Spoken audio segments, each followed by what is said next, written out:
2, we can go on to gluteus medius. So gluteus medius, find the iliac crest, find the greater trochanter, halfway, and then in this particular case, Mayumi's is just going to bring the leg out to the side, abduction at the gluteus medius. So you can do this either face up or face down, iliac crest, greater trochanter, halfway, and then they will bring their leg out to the side. Abduction, gluteus medius, gluteus minimus. On the posterior part of the hip region, gluteus medius. If we go on to gluteus maximus, finger into the belly of the muscle, they keep the leg nice and straight and just lift their leg straight up off the table. Gluteus maximus. Belly of the muscle, gluteus maximus, and it's hip extension, so they lift the leg off the table. So gluteus maximus will do extension at the hip, and if you have a look at the direction of the fibers, it will also do lateral rotation at the hip as well.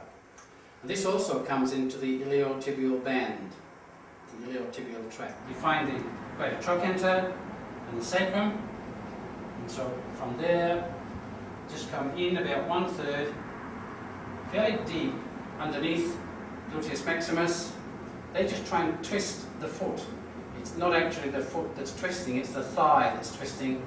So it's lateral rotation at the hip, and that is piriformis. So again, from there, find the greater trochanter, the edge of the sacrum, come in about 1/3, and then press very firm down, lateral rotation at the hip, so they're twisting, so the thigh is twisting, and that's piriformis into there. So just be careful, this may be a problem with the sciatic nerve, so just be careful there. When gluteus maximus has been cut away, as in this diagram here, medius, the superficial muscle, underneath that is minimus, so there's a small one as well. And then just a little bit inferior to that is a muscle called piriformis, piri, pair, form, shape. That can be really significant for sciatic problems because on occasions either one or both branches of the sciatic means hip, the sciatic nerve pass straight through the middle of this muscle. So if that muscle is tight and entrapping the nerve, sciatic pain will come down the leg. You can also try and locate the hamstring group of muscles, the gluteal crease, push down, and then turn your thumb to push up, and you should hit the ischial tuberosity. If you're not quite sure whether you are, very, very gently, get Mayumi in this case to bend very slowly, and the thumb will jump up off the crease. So push down, turn, push up, and then from there into the popliteal fossa. The index finger is indicating the middle of the popliteal fossa, and then draw your imaginary line to meet the thumb. And in that proximal half, if that's the midline, on the medial side of that is semitendinosus. On the lateral side of that, on the outside of that, is biceps femoris. Semitendinosus, biceps femoris. Semitendinosus. So semitendinosus, both semis, semitendinosus, semimembranosus are on the medial side. Biceps femoris is on the lateral side. And to activate them, all we need to do from there is very gently, just make sure that people don't cramp up, and just bend at the knee, and that will activate both of them. Biceps femoris is the lateral one, semitendinosus is the medial one. This is onto the ischium. The ischium is where we sit on, the sit bone.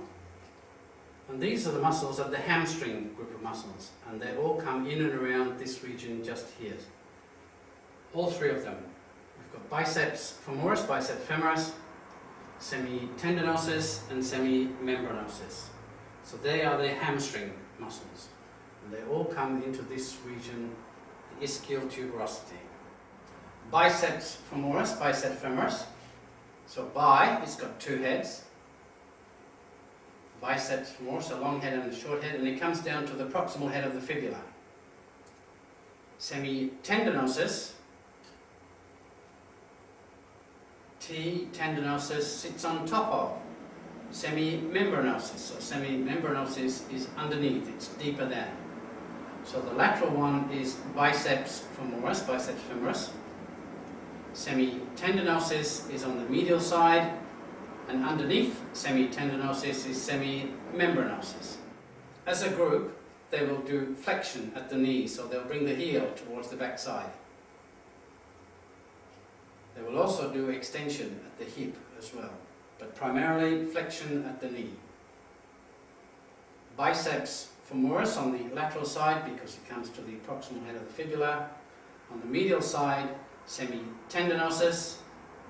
Deeper than semitendinosus is semimembranosus. On the medial part of the thigh is gracilis. Gracilis comes straight down the centre there. Just very gently put your fingers down that central area.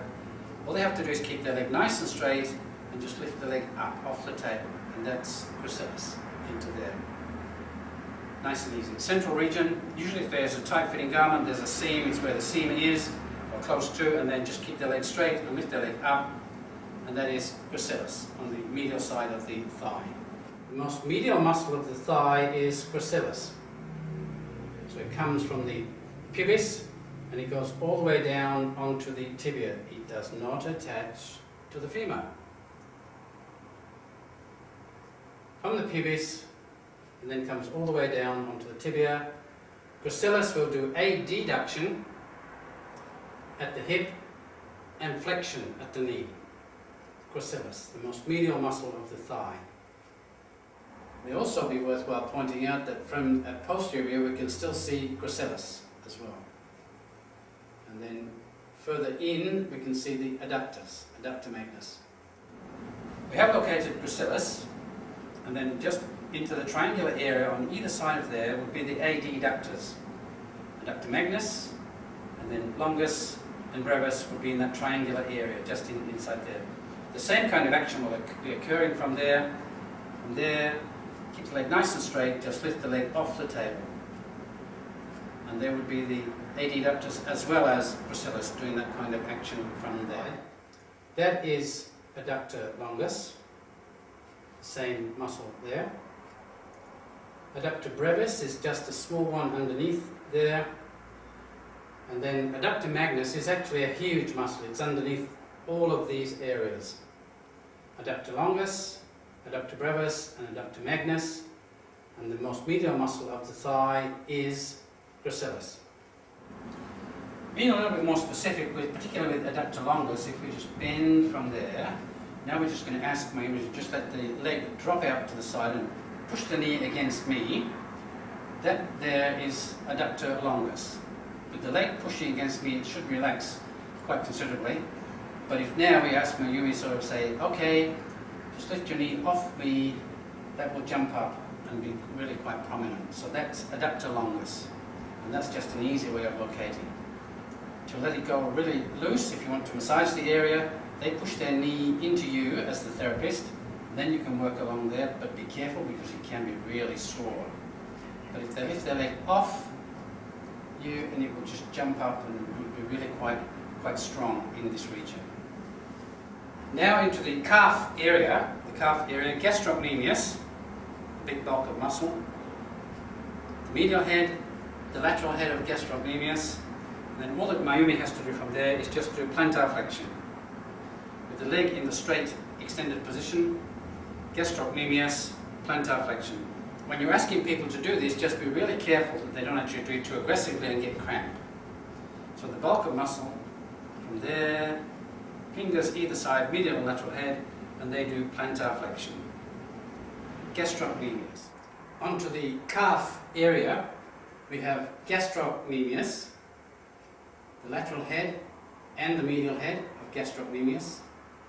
They come from the femur, they go onto the Achilles tendon, and they go onto calcaneus.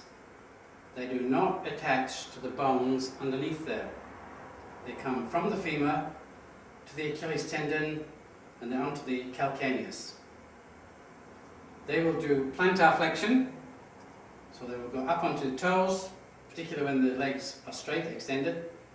For soleus, if we bend at the knee and just come either side of the Achilles tendon, and from there place your hand onto the ball of the foot, not onto the toes, and all that Mayumi is going to do is the same kind of thing, except I'm going to put some resistance on.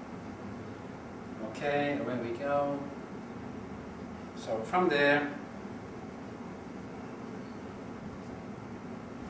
again, up we come, and that would be soleus that does that.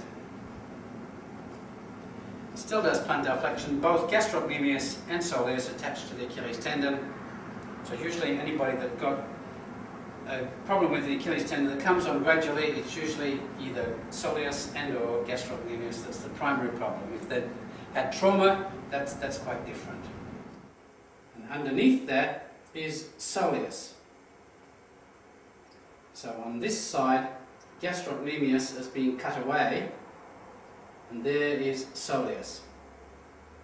Both these muscles will do plantar flexion.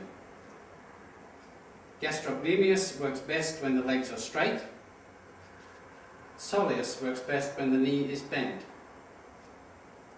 Gastrocnemius, plantar flexion, and because it then attaches to the femur, will also assist to do flexion at the knee. Soleus, plantar flexion.